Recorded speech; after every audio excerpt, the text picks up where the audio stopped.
the first time I played golf, I broke records. My buddy TK Kimball invited me to go to a drive range in San Diego, and after 1 hour there, I didn't hit the ball one time. And I don't know if they were keeping records, but if they were, I would have the worst record ever on that drive range.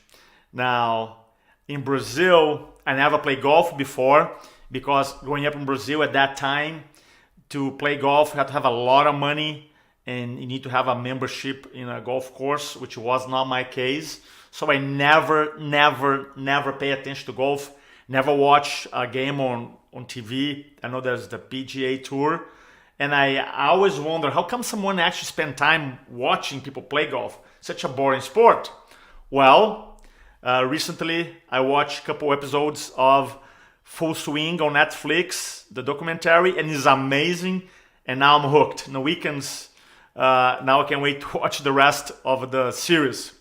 Now, a couple months ago, the same situation happens with tennis. Now in Brazil, obviously I play a couple games of tennis here and there. I never watch a tennis match ever. I know tennis is a big sport. A lot of people make a lot of money in tennis, but I never watch a match ever. Until I watched the documentary on Netflix, Breakpoint. It's amazing. And now my wife and I were hooked on the series. We watched the whole thing on our weekends. Phenomenal. Right? Now, for years, I've been telling my wife about F1. Man, you gotta watch F1. F1 is amazing, because in Brazil, when I was 18, I grew up in Brazil. One of our heroes was Ayrton Senna.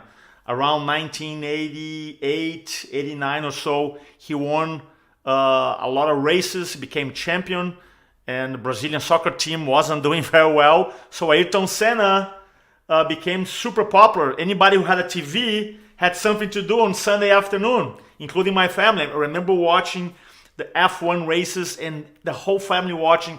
We were fascinated by Ayrton Senna. So I've been telling about F1 to my wife for many years, and my wife goes, "What? You watch people race cars on TV? That's kind of like, that's not a good idea."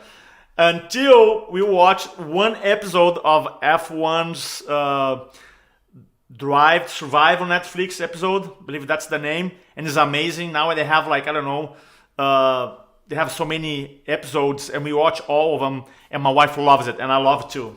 So how come, me personally, I went from never watching golf, never watching tennis, to now being hooked on two series, tennis and golf?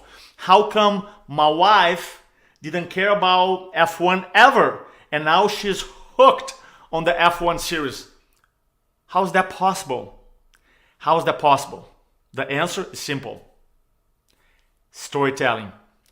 Masterful storytelling. You see, all these shows, they're not talking quote unquote about golf. They're not talking about tennis. They're not talking about F1.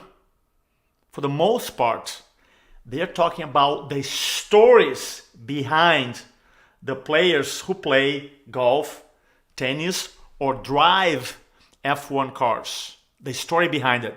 And then as a viewer, as an audience, you get hooked on the stories, which is fascinating.